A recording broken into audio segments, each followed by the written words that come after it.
to another episode of the L-5 podcast. Tonight, we did a 17-minute review of 4 individual films, one suggested by each person. And the movies tonight were My Spy, Black is King, Buffaloed, and Premature. There's one thing I'm good at. Are you CIA? The objective of this exercise is to get past me. Oh, Blueberry! What is he doing? This looks like the wedding at the end of Shrek. I just wanna break the rules. First off, I wrote that I was really interested in seeing this movie. I remember seeing the preview numerous of times in the theater. I was like, this movie is never coming out because they kept pushing the date back. And because of the coronavirus and COVID-19, it decided to go straight to Amazon Prime. So I was like, yeah, I get to see it at home. But I wrote big man in a little suit. As Bryan will probably say, he looked like he could barely walk. Glad they played on the Russian accent and bad accents in general in films. I'm glad that they threw that joke in there.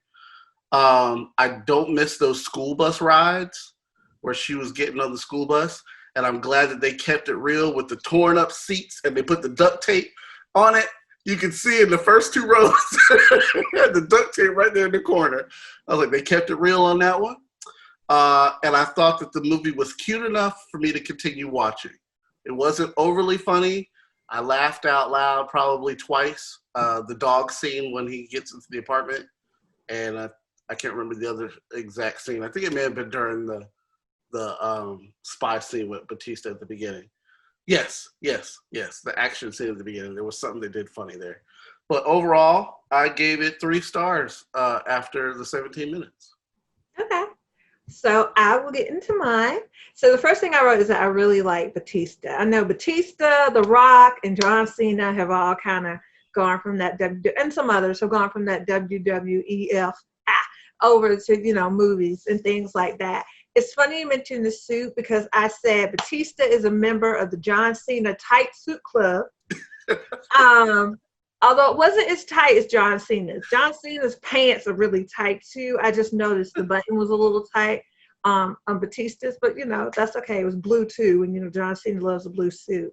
I did ask, I said, what is the age for this movie? Because it had a lot of violence in it, and initially I saw the little girl, so I thought, oh, okay, this is a family movie. I think it's PG-13, but I'm not really sure.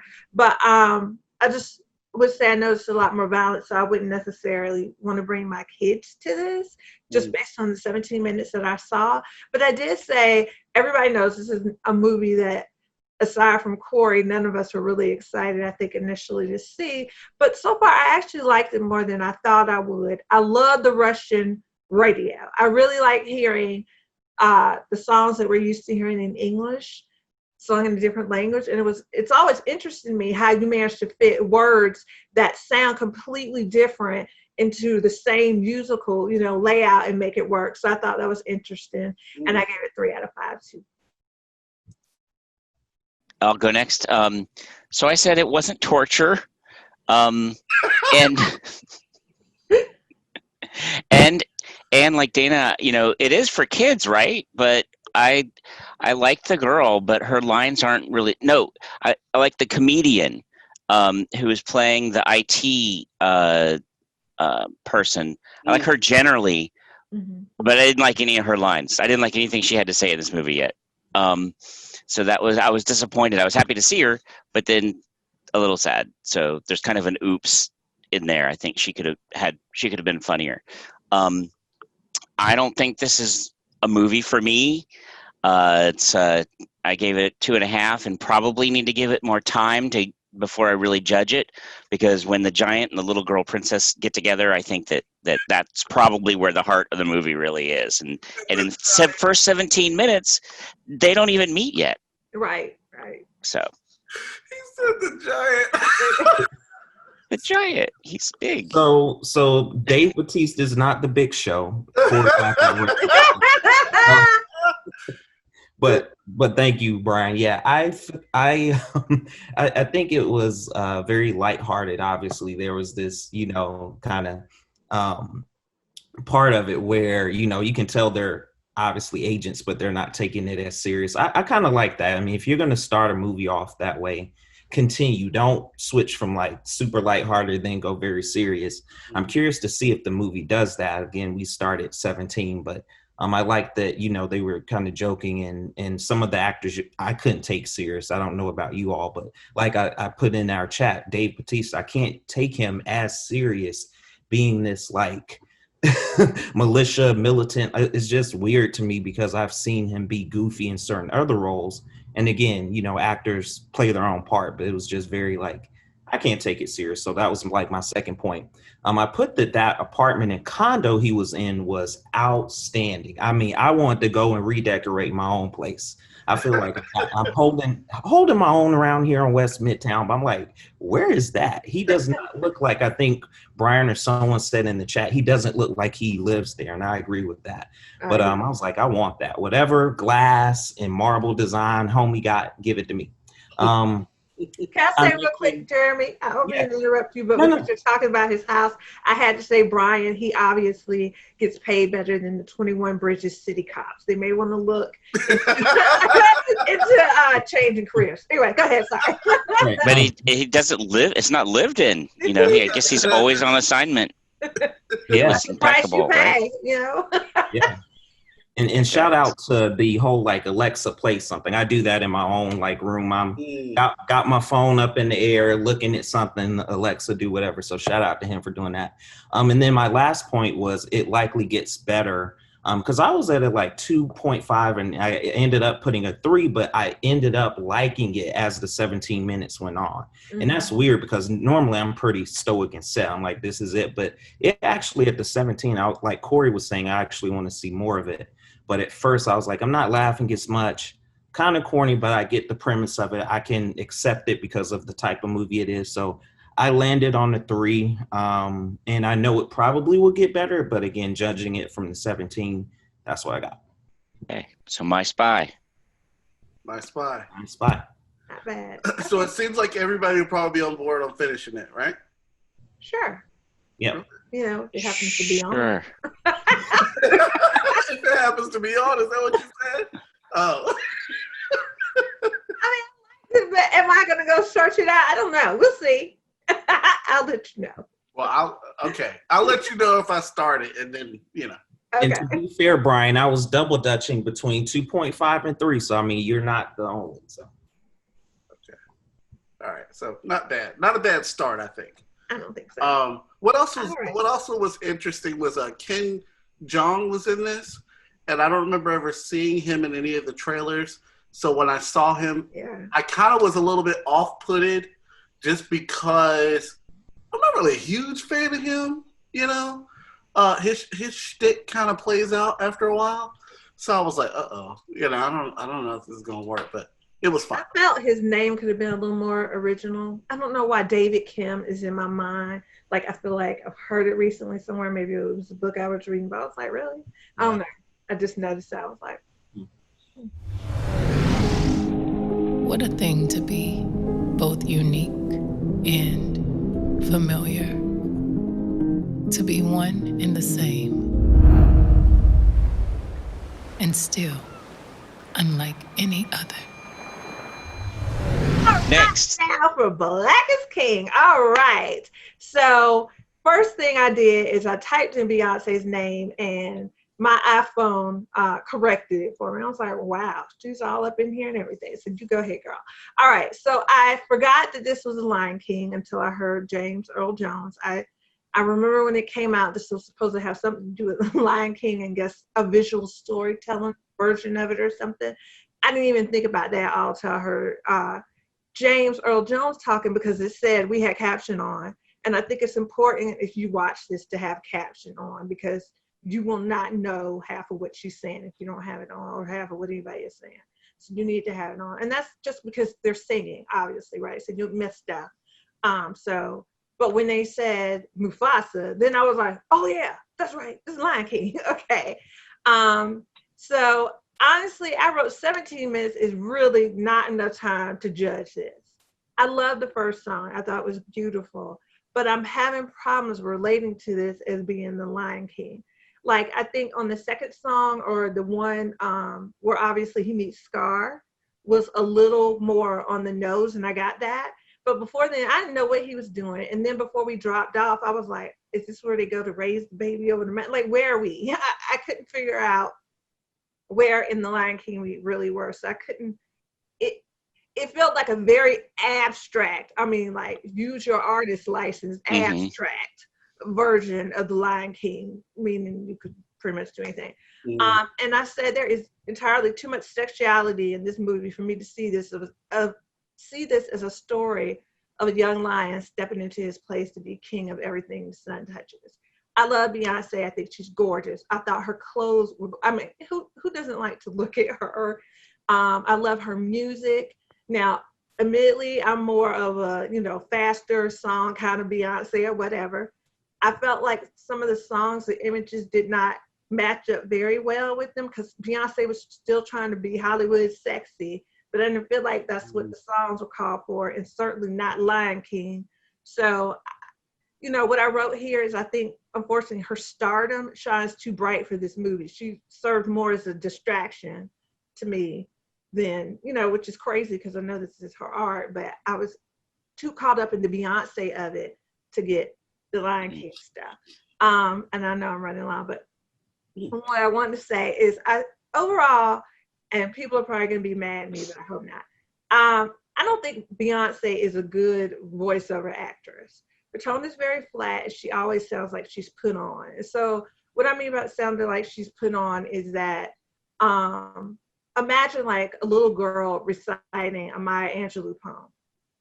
She says it the way she thinks we need to hear her say it. I am the sun. That she feels put on to me.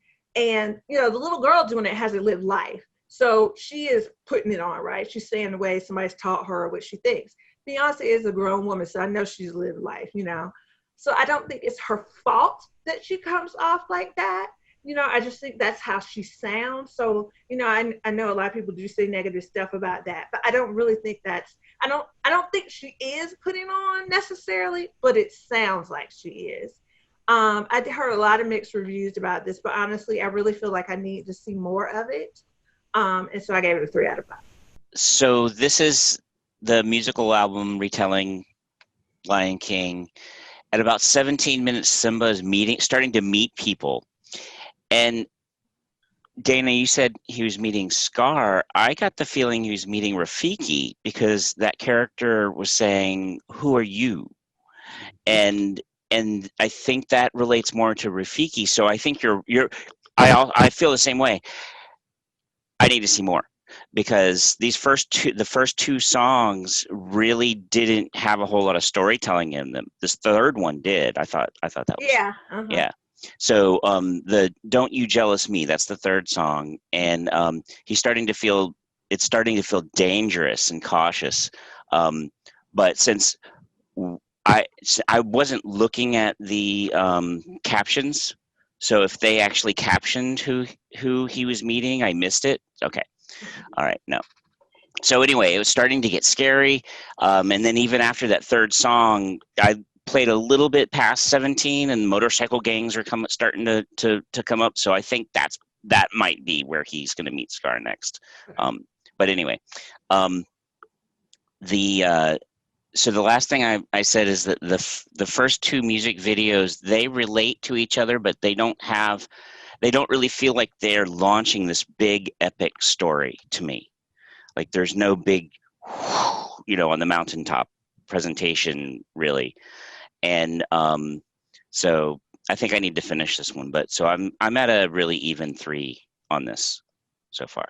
I thought it was pretty dope visually, very abstract, which I expected, watching the trailer, hearing people talk about it. It gave an abstract feel, so I'm glad it matched that.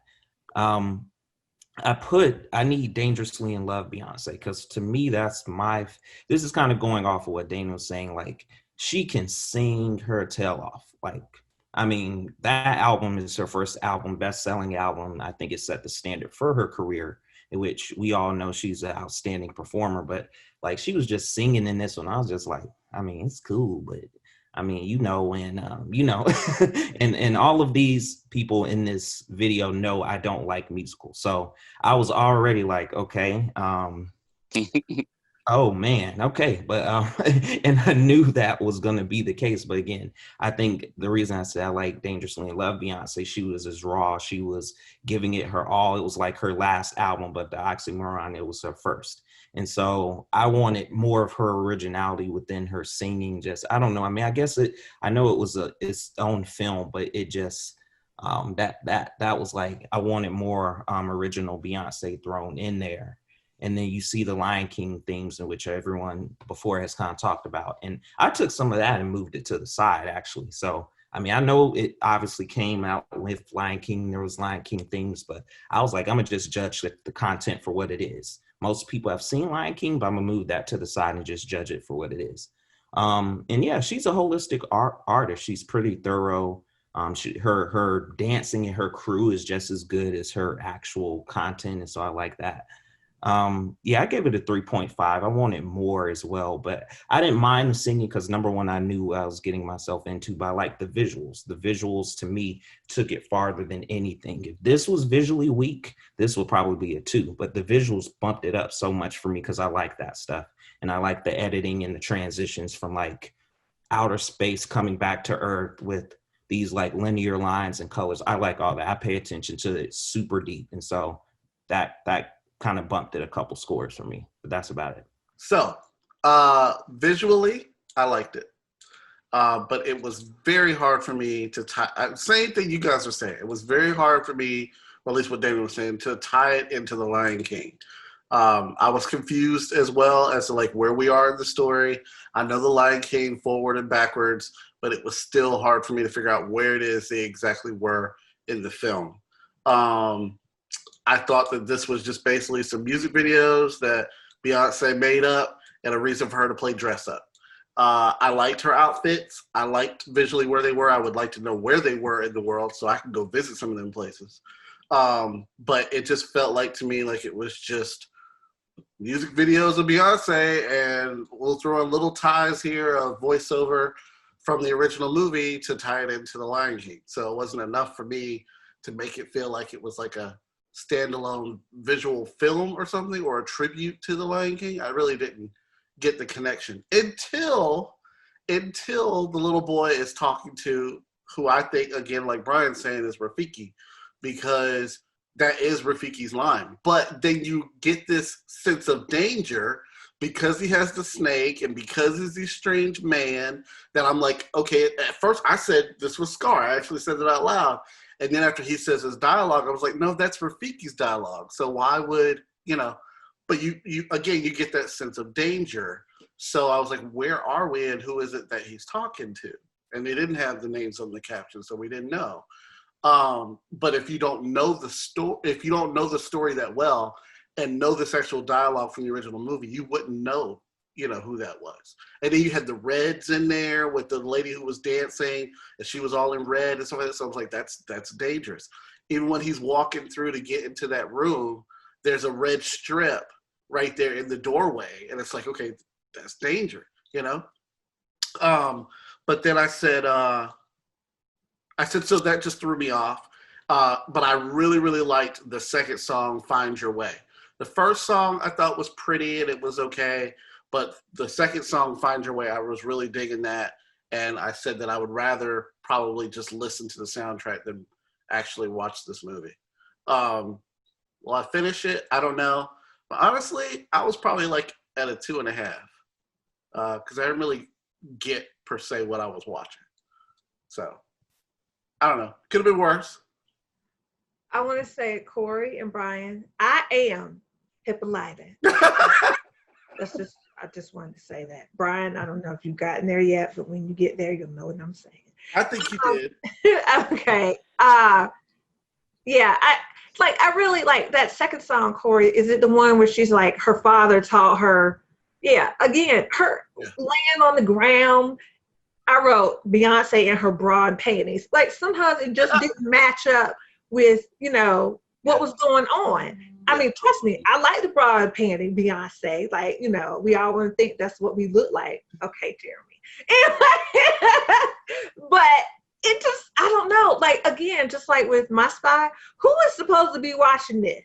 Like, what is the audience? Because the audience for Lion King, I assume is G or PG, right? Yeah. So is that supposed to be the same thing for the Beyonce thing?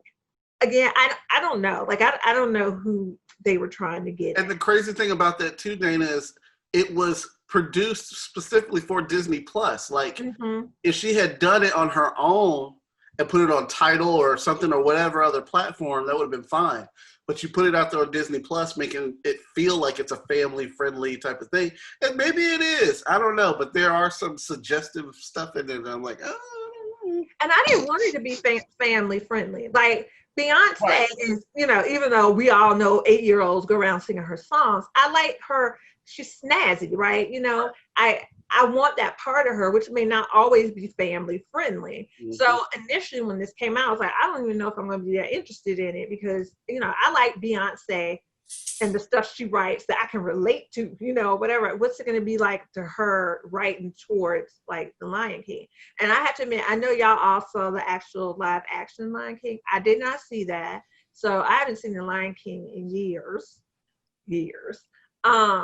So I don't know if I would have felt different having more recently seen it or having seen it with her in it, but just based on my, what I do remember, it wasn't clicking. And maybe I like Jeremy's idea of kind of separating that whole Lion King away from this. Maybe that was just a way to play it into getting it on Disney, but really that's not what this is.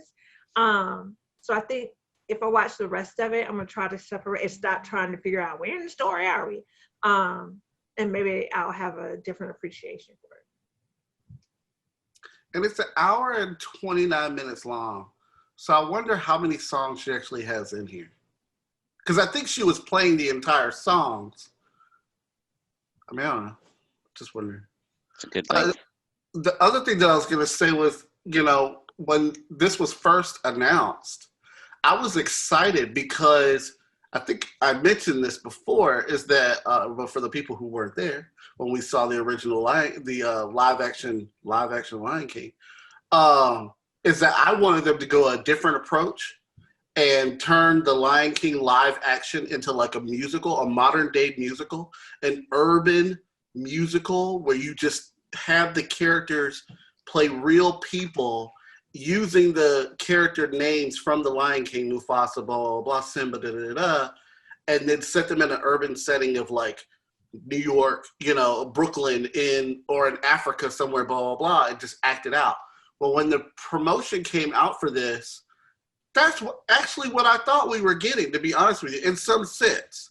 So when we see the scene of Simba and Rafiki, that's where it started playing into that idea that I had in my head of a urban live action Lion King. So I actually started getting a little bit interested there, but I don't know how much they're going to play it out after that, after the 17 minutes. If they go that way, maybe I'll buy in. But if they don't, and they just go back to Beyonce dancing on the beach somewhere, and then they tie little one-liners from the Lion King, I'm not. Yeah, well, that is what the description kind of sounds like it's supposed to be. So yeah, but maybe that's just where most of the time our 17 minutes really does give us a really good glimpse. But yeah, tonight I think a couple of these I agree are just not enough, but enough to know if we want to keep watching. So still, and that's kind of the point of why we're doing these 17-minute glimpses. I'm on the fence on this one about whether I want to finish it or not. Okay, there were a couple of things in that second song that I thought were really good. The stars, the Jeremy, you said the shots in space and the meteors and all of that. Just the I think the way that they did some of the visuals there of the kings looking down from the stars were really nice. And I think she was on the platform on the beach, and that platform felt like it was a mirror reflecting the stars that were in the sky. And if that's, I don't know if it was a mirror or not, or just a visual effect, but it was just really beautifully done, I thought. So yeah, I think visually that I'm sure it's stunning, the whole thing. I mean, you know, visually I've never had a problem with Beyonce stuff. Like I remember even Lemonade. So Lemonade was her other visual album, and like I could handpick just some of the songs. Like this wasn't the Dangerously in Love. You know, I know a lot of people liked it, but the whole visual album thing, I enjoyed watching it. But in terms of songs, you know, you'll hear me singing around the house. It's very few of them compared to Dangerously in Love. I probably know every song on that album. Yeah, so it reminded me of, you said visual album, that there's two others that just really stuck with me this year. I saw one from the Lumineers, their album called 3, Roman numeral 3, and they released that as a visual album where they basically filmed stories that go along with this, with actors kind of enacting this album of three chapters of this family. And it was, I thought it was really good. It was almost a standalone movie in itself. And then another one from, I'll say maybe late 80s, the Infected, this pop band, that it was basically this one guy who wrote and played all the instruments, just layered it all together, you know, in the studio, and did this. But I think it was his second album, and he made this film, and it's just back to back to back the whole entire album all the way through, and it was just I think really groundbreaking at the time. So these visual albums are so much fun, I think. Anyway, I agree. Period. In a time where Black individuals need to hear that they are empowered and strong, and I mean, you know, this is obviously precursor to some of the stuff we saw in America. But it was like, it was right on time to, you know, hear that stuff and see it. So that's a very good point, Jeremy. Who wants to talk about money? That's me, Peg Doll. I'm making lots of friends in here. I'm gonna break your tiny little ass in two. It's not that bad. Oh my God! What? You got it! I'm gonna kill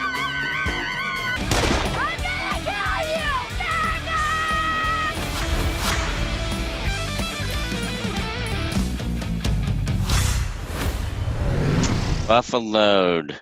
All right, our third movie, Buffaloed. That was on Hulu. And 17 minutes in, this is exhausting. I wasn't, I'm not sure I like this, but it's gotten well underway. This kid has grown up, gone to jail, served her time, and gotten out already in 17 minutes. She's just, this character is just turned up a couple notches too high for me. I gave this movie 2.5, and that's all I wrote so far. Oh, wow. I thought the trailer looked cool, but you know, sometimes trailers just do that. Okay. And I've always that's all said I comedy, have to say about that. I've always said comedy is very subjective. All right. Very subjective. Okay. Well, I'll go. The first thing I wrote is, it's Patrick from Schitt's Creek. I love it. Yay. Then I wrote, the main actress is so annoying. Is she on drugs? I wanted to punch her in the face. I gave it 2 out of 5. Damn. Subjective. Go, Jerry. okay. Let me tell y'all. So, audience, I wish I would talk to my Black mom the way she did, cursing and F-bombing. I'm not gonna do it, but I said that was my first comment. Literally, I wish I would talk to my mom that way. Like, you gonna get clapped up and folded up. So that's my first comment. And I was like, Buffalo, I don't give a damn where you from. Florida, Texas, Cali, overseas. You ain't gonna talk to no black mom that way. So I wish I would talk to my mom that way. My next comment was parking lot hustle. I mean, I get people having their hustle. I have students who hustle stuff in the student center parking lot. I got hustle. I mean, your hustle is your way of life. Your way of life is how you make it. You put food on the table. I get it. But I mean, I like that they included that, but at the same time, like the court scene and some other things showing her hustle kind of turned wrong. It was just interesting. But I like that when the person has a hustle, I like that. So I was like, okay, character's okay. But going back to what others had said, was it supposed to be funny? I didn't laugh during the 17 minutes. I was like, am I supposed to? There were moments where it was just kind of like edited in there. So I guess there was supposed to be laughter, but it just didn't. I mean, it was a dry saltine cracker for the humor in parts that I thought, again, an audience might find it funny. I didn't laugh at that. And so my I guess third point was a question, which was it supposed to be funny? Because it wasn't to me. Yeah, like I said, the only thing I really liked about her character is what I just alluded to, which is the hustle. Get it how you live it, make an income. But I mean, that premise, I guess, will carry throughout the film, which is why they started that way. Obviously, jail and some other stuff. But yeah, y'all hit it right on the head. 2.5 for me. It was 2 or 2.5, and I just gave it a 2.5. I mean, I could have gave it a 2 as well, but it could have been maybe later in the movie. It builds up to be more successful to tell us what she actually does, or like, is she on drugs? I don't know. She's very energetic, high octane. And it was a lot for me to like. I looked down at my phone, the next thing she kicking the man in the slapping him. I'm like, man, this is a lot. Like, even for me, I like high action, but it didn't make a lot of sense for me. So again, 2.5 is my rating. Wow, y'all are harsh. Y'all are really harsh. So comedy is subjective. I'm gonna write this on screen. Comedy is subjective. I thought it was funny and I thought it was witty. I thought that she got into her scamming really, really quickly to try and get into her hustle, like Jeremy would say. I don't know how she planned on making any money by selling a whole box of cigarettes for $1. So I was like, I don't know how that's going to work. I thought that I wanted some chicken wings because the judge was eating chicken wings. It was all over his face. And I thought she seemed like someone I had seen before in other films. She just has that look, like I've seen you before. But then I looked up her filmography, and I think the only movie that I've seen that she was in was Beautiful Creatures.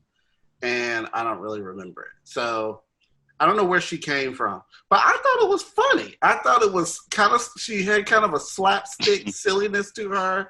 It wasn't too over the top for me. I laughed a couple of times, genuinely. I don't know. I thought it was silly and funny. I don't know how she got 40 months, though, off of scalping tickets. Like, that's a lot. In hard prison, I mean, like hardcore time. Like, she didn't just get a slap on the hand and some community, service that she had to do. She got straight up jail for 40 months. I don't know. I thought it was funny. I laughed. Y'all are hard. Y'all are awful. I don't remember you laughing one time, Corey. I did. I get. I don't. I mean, comedy is subjective. Very. All of this is subjective. Yeah. It's art. All of it is subjective. I know that, but I have always said there are two genres that are extremely hard to do: comedy and horror. Like, it could be really, really good, or it could be really, really bad. And there's a whole span of people who will, be indifferent about everything. There's all kinds of comedy you could do, and there's all kinds of horror that you could do. That's the two of the hardest genres to do, in my opinion. I think for me, the hardest part of this movie was she was just too much. I was overwhelmed. So it may have been that, I support, well, not support, but yeah, she's got to hustle a job to feed her family. That's good. Yay. But that wasn't my problem. My problem was her. Like, she was too much. I would be like, girl, calm down. It was like, woo! Wait till we get to the next one. I thought she was funny. When she was in high school selling cigarettes in the parking lot, it was $1 per cigarette. That's how she was making the money. I thought it was $1 a box. Yeah, no, she wasn't selling for it was $1 a puff. Like a pack. I mean, a pack of cigarettes. They weren't even packs. They were like loose cigarettes. Oh, sorry. Yeah, she was. Yeah, it was a buck each. She did that with the Go-Gurt too. She was like per stick instead of you can get them in a box. She was like per stick. Well, she said $1 smoke, so I should have known she meant like one cigarette or whatever. It's okay. Fine. It doesn't matter. Yeah. All right. Minor details. Oh, and I gave it 3 stars at 17 minutes. I'll definitely go back and finish watching that one. All right, tell us how it went. I will, because I know none of y'all are gonna watch. I might watch it for you, Corey. I'll watch it. It looks short, 90 minutes. It's very interesting though, because Buffalo is a extremely cold, snowy place. I was like, this is a vibe. I've been to Buffalo. I was like, this is a vibe of Buffalo. I mean, I guess, but it's very interesting because I don't view Buffalo in that way, but I view Buffalo as always cold, always like super snowy, people struggling to, but I mean, it is a New York vibe. So I get it, but some of the New York sayings were thrown in the movie too. And I was like, okay, cool. That's like Boston has their own little, nicks and different things they use. I guess Buffalo has those sayings, but I would love to speak to someone from there to be like, do you feel like that's authentic? Is that what is that what you actually say? Because I'm not from there, so I won't know. Tell us in the comments. Yeah, tell us in the comments. Down below. So. Hey, Johnny, stop. You hungry? What? Oh,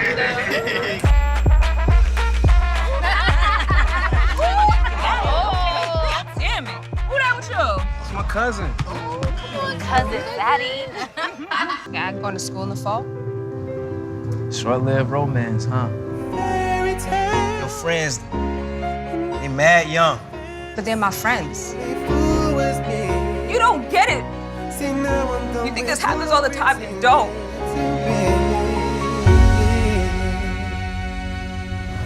All right, shoot your shot, Jeremy. All right, Premature. Yeah, they were shooting a shot. I mean, that brother. That's why I said that. That brother did. Name for this movie. Right. I was like, brother, we in the 17, and we getting heated already, man. Let me start with my comments, and Corey would appreciate this one. My first one I put is that brother is starting early, young Padawan. Like he's going in there. You know, they set it up. I'm not saying they rushed it super quickly, but they did kind of accelerate it. So I was like, man, we see this young love, we see this relationship. So I like that they started early, but it was a little forward. So I was like, let's see how it goes. My second one, Dana will appreciate, is busting that N-word out. So I counted, did my count.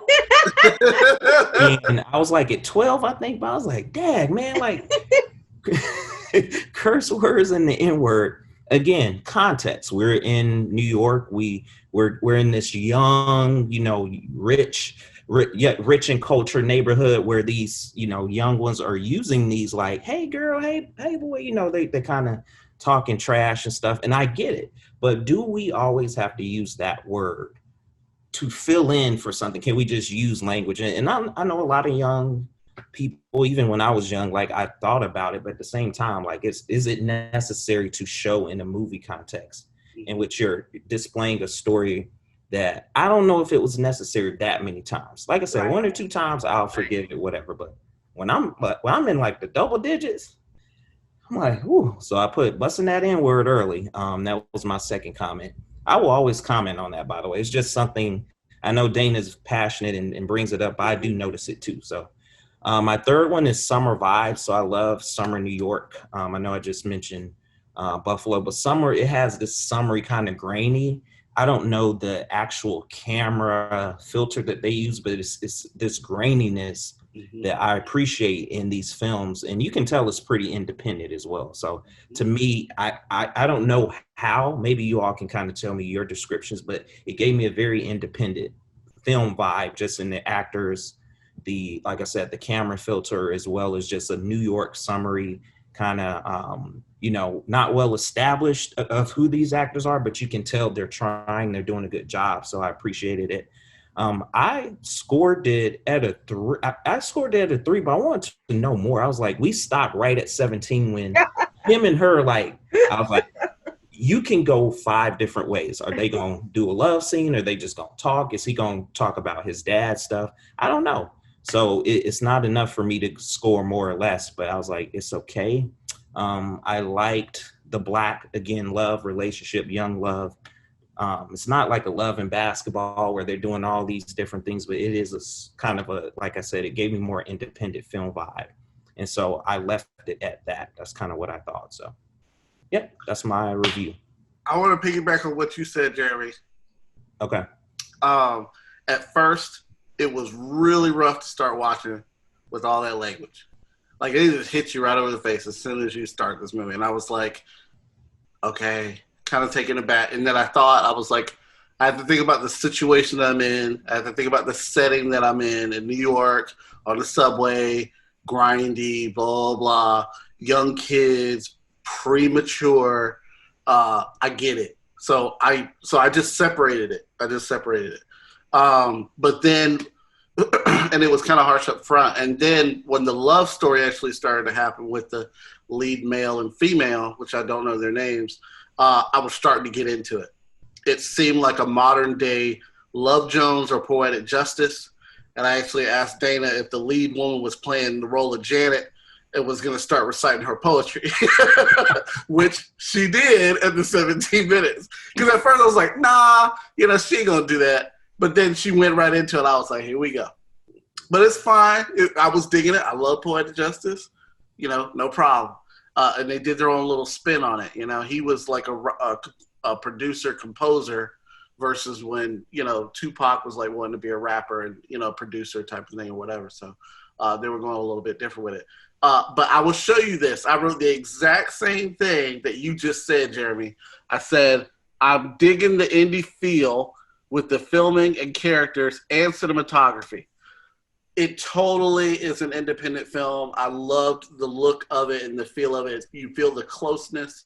You feel the realism as if the director just went and picked up the camera. It was like, hey, let's go shoot this on the weekend. I thought that was really, really cool. I like that type of feel in certain films. And I was so, so happy. This was a Black film that did not put that music trope in it that I was talking about with every single change of scene. It actually had a score to it. It actually let things play out like they were supposed to naturally. And so I was digging it at 17 minutes, and I gave it 3 stars. Like I said, at first I was like, I don't know what this is. It felt a little bit too indie and was a little rough at the top. But as soon as that love story kicked in, and it's funny, we were watching it, and my timer went off for 17 minutes, and I stopped it.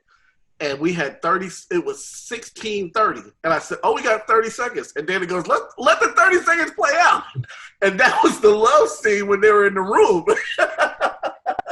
So I was like, it's awkward to stop there. But then I was like, I want to keep, see where it's going. Like, Corey, why do you pause it on that frame? My last frame, Corey, was him putting his hand on her chest. I said, oh, Lord. Yep. And it was interesting, this is not a spoiler. But it was interesting in that scene of his dialogue to her, of where he said, whoa, are you good? And so how do you interpret him saying that? I interpret it as him saying to her, do I have your consent? And I interpret it as, are you on birth control? It's all open. It's It wasn't a straight conversation. Words are subjective. But nowadays, I think that's how young people talk, and have conversations. But to me, that's not a full question. Like, no, because what are you asking? Yeah, right.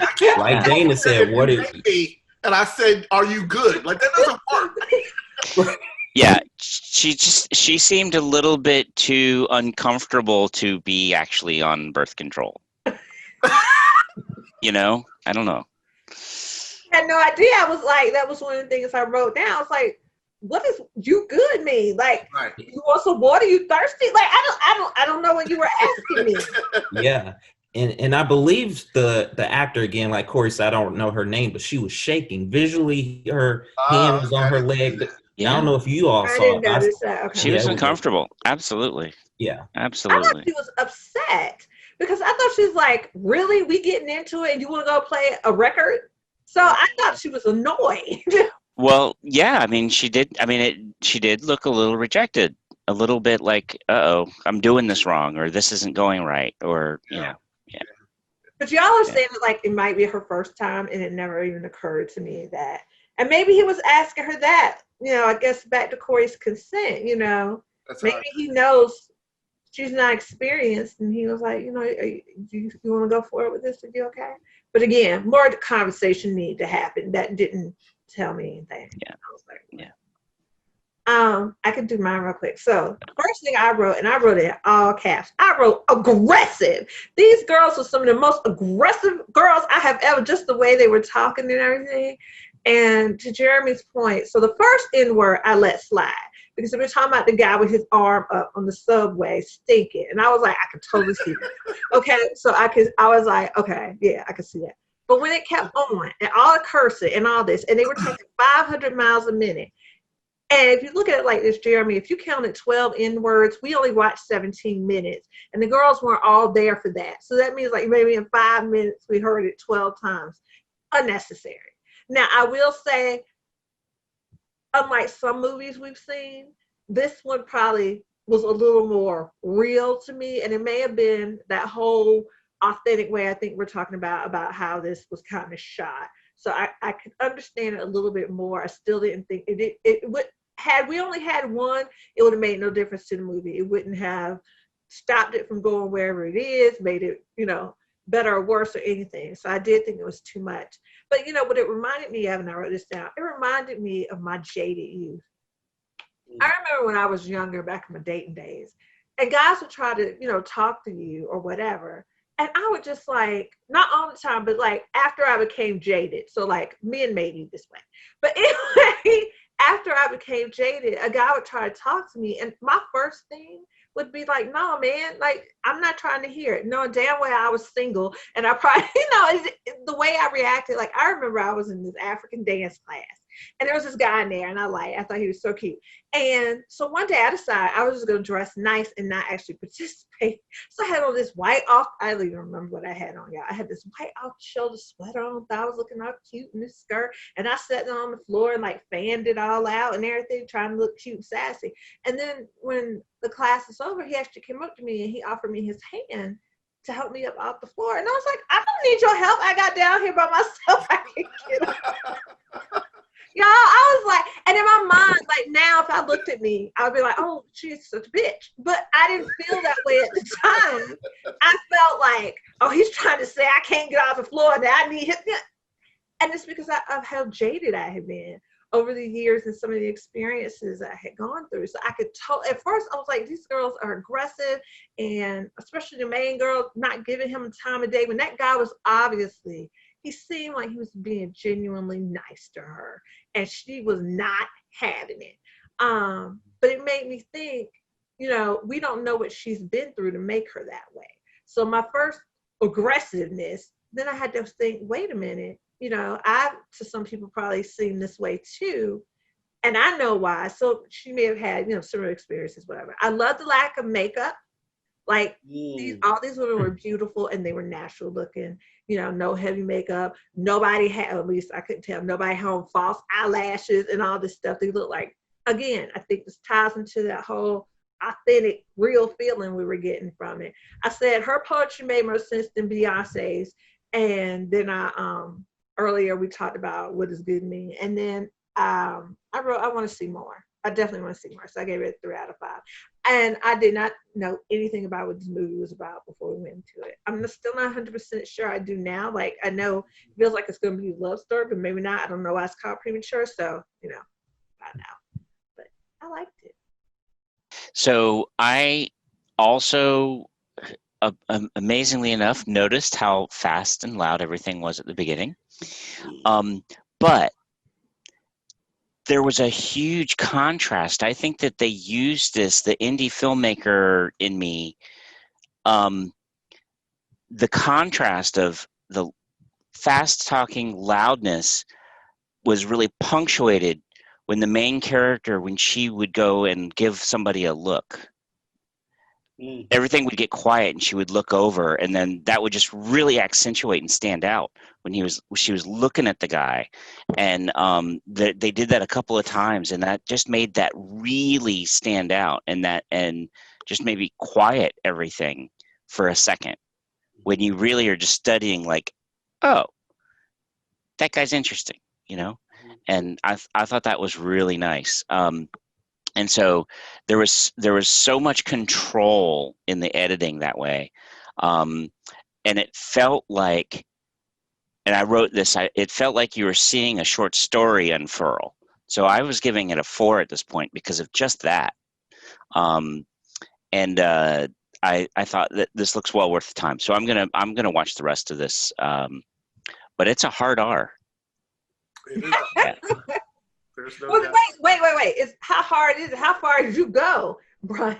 Oh, I let the album play a little bit longer. Yeah, see, I knew something was up. I was like, oh, yeah, Okay. it's an R. I was like, I did look it up and say, oh, yeah, that's an R. So I got to the hand, and Bryan just said, fast. And Corey, I don't know what we got to. He went back over to the bed, I guess. He went back over to the bed. I think he put his hand on her. Again. Okay. Yeah. Oh, yeah. So when y'all hit play, you're gonna go, oh, and you probably and you'll probably go, we didn't need that. So It moved really fast, though. I mean, you know, it moved really fast, especially their relationship. yeah, but I think they're compressing the whole. They're compressing the whole summer. You know, like the first scene in Greece when it starts and it's the whole love story in Greece of the summer, and then they go to high school. I think they're doing a lot of compression here with the summer, and then they'll go into fall or something maybe. So I was thinking maybe they just ran it really fast because of the title of the film, it being Premature. So I don't know. I was like, maybe, you know, prematurely we did these things that we probably should have waited on. You know what I mean?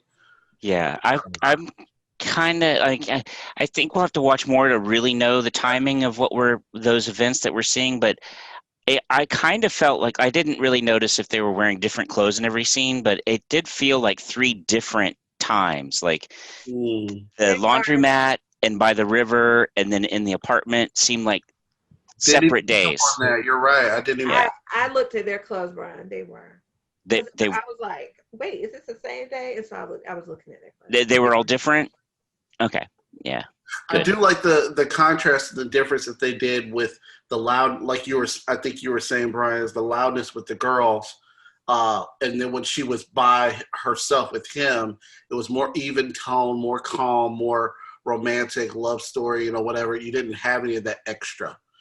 Yeah, and you had it to go along with that, Corey. You had it on the guy side too, because the main guy, but his homie was talking and doing all this, and you can tell it's like we all have friends sometimes. It's like, ooh, you don't need to be saying that. Like, I'm down to earth.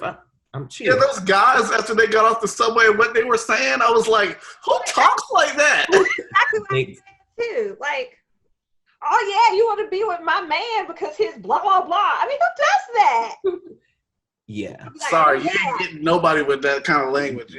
Talking about Yo Johnson hanging low. Man, you don't get off this. I said, yeah, that's. My girl's a wop or whap. Okay, we're going. Dana, that might have been. What? Yeah, look.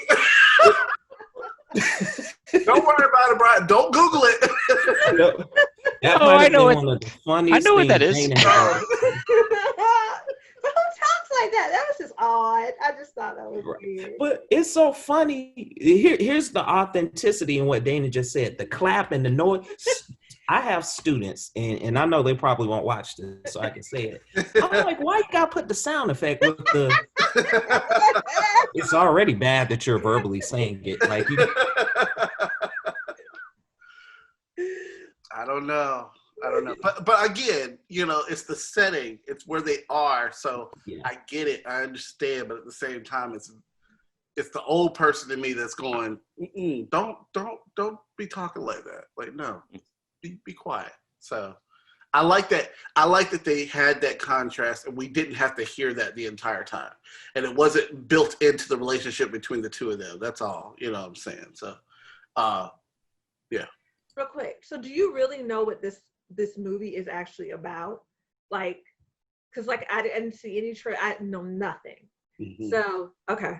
All right. Mm-hmm. So I'd be interested to see by the end of it what the premature was. Because I was at one point I was like, they could have had a baby, it was premature. Or this could have happened to, there's a lot of stuff that it could have meant. So I have no idea what it's about. But okay. Yeah, I saw the trailer.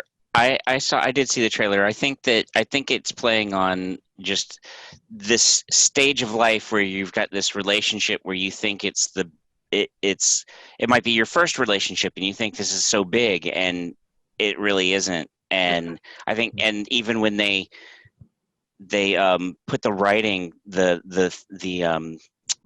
title in the poster or in the poster art, it's pre and mature, and I think that it's really like where my wife says that the early 20s your brain's not even finished forming yet, so she cuts our teenagers a lot of slack. It's like, yeah, you're making decisions and you're not really a full person yet. So I think it's that I think that's what they're doing. I was gonna say too as well, Brian. I chose this film because of the poster, the design. Y'all know I love design, so I was like, okay, that's captivating. Watch the trailer. So trailer was pretty good. It wasn't like the best, but it gave me enough. And again, that independent film vibe was kind of what I got from the trailer as well, a little bit of snippets. And so I was like, okay, let's check it out. Out of all of the other movies, it felt the most authentic to whatever story it's going to tell us in 17 or the whole film. It's going to give us the real. So yeah, we'll go with it. So that's probably the reason I think I chose it and put it on the list. Yeah. Cool. All right, so some good warnings, what not to watch, what to check out. For very different movies, we hit New York, Chicago, and Buffalo, and Lion King. Africa. Fantasy Africa. There's some hints of a couple Black Panther outfits. Like Beyonce had some of those, and I remember those tribal because I just recently saw the Black Panther when they showed it on TV. Some of that, I like some of her costume design. Oh, I love her costume. Yeah. It did give me some of those Black Panther vibes, particularly when he's challenging someone. They show the background with the people in the mountains, and they typically show this like turquoise gold ring tribal. They got all the face stuff, but I was like, okay, that's not bad, but it's not the same, but it did give me some of those vibes, which I'm okay with. But like you all were saying too, like how far is it going to go? Is it going to go Lion King all the way, or is she going to separate it? Is she going to incorporate it? Who knows? So will she do a sequel when they come out with the sequel to the Lion King? Not based on the reviews that I've heard and the lack of attention it seems to have gotten. I mean, because you would think right now with the quarantine and all this stuff going on, it would have been like all everybody was talking about. But I remember when it came out, I think it was a little bit of talk, but I really haven't heard that much about it. I had to go hunt for reviews. And when I went and looked at reviews, everybody was saying visually it was beautiful. They liked it, kind of like, what we were saying. But that the story seemed, and this is why I said 17 minutes may not be good enough. They said the story seemed like it was all over the place. Like I remember some reviews said that they felt like a whole bunch of different people even though this is Beyonce's project, obviously she had help from different people, and they feel like the different people had their different stories, so it doesn't feel cohesive at all. It just is like, Okay, so, like an anthology, like different segments or different songs might have had different directors and completely different, different thoughts. Mm-hmm. So that's why I want to see more than 17 minutes to see if I feel that. I don't know in 17 minutes I have enough to say, or I've seen enough to really say I feel that. Right. All right, so I have something I want everybody to do real quick, because I find myself giving a lot of threes to stuff that are, pretty good. Not, I think I gave 3 threes tonight. So everybody go through real quick and rank all 4 of the movies if you had to put in first place through 4. So I'll go first because I said it. I haven't thought about this, so I have no idea what I'm going to say. But I guess if I had to rate them right now, I would go with Jeremy's movie first. So I would go Premature. I would go, ooh, okay. I know Buffalo is 4th. I would probably go, I might say, okay, no, I'm going to go Black is King second, just because I just need to see it. My Spy, and then Buffalo. That's my rank too. Okay. Wow. That's exactly my rank too. I literally am trying. Buffalo would be last for me because of again, she'd be talking to her mom reckless. Okay. So I would say Premature, My Spy, Buffalo, and then Black is King. Okay. Really? Yep. You would rather watch Buffalo than at least figure out what's going on with Black? No, I have seen 2 iterations of The Lion King. I could care less about seeing the rest of this one. I mean, I like her music. I'd rather listen to the soundtrack. Rather listen to the music, the album. And in fairness, Corey did, when we walked out of that theater after that Lion King, he's been on that, like, if these actors would have, I remember his story. It matched exactly what he said tonight. So I tore that thing up. We need so disappointed. He tore it up. We need the Broadway musical Lion King on film, which is fantastic. Yeah, I said 2 iterations. I meant 3 because the Broadway version of The Lion King is great. Absolutely fantastic. And the Disney one at the park, the theme park at Animal Kingdom. That is amazing. Oh, yeah. That's over there on stilts? Yes. Oh my God, it's so awesome. The big elephant that comes up. Yeah. That huge thing. Yeah. Yeah. So good. That's so good when they I'm a theme park person, but when they tore down half the park to build Avatar Land, they rebuilt that theater so they could keep it going. They moved it. Oh wow, I didn't know that. Yeah, it's in a second location. Yeah. Okay, good. Wow. Yeah. We sat down, like we were on the floor, not sitting on the floor, but the first little section or whatever. And Disney has this they do everything so great. But I mean, I felt like I was 5 years old. Like I was so excited. The guy came out on the stilts, and I'm like down here, he's way up there. It was amazing. I'm there. So well done. So great. So well done. All right. So everybody go watch Premature and be safe and go to Animal Kingdom. And Ryan, Mask up. And I think, again, I don't know who said My Spy will likely get better. It was Corey. So I think there is potential. I would watch that one. We have a mask in the vicinity, but I would love to. Oh yeah, mine is somewhere. So yeah, mine's I've got masks all over the house. Let's see what I got. I have my glasses. My glasses are fogging up. This one. Hey, you guys help me out. You didn't notice any flies landed on my head tonight, did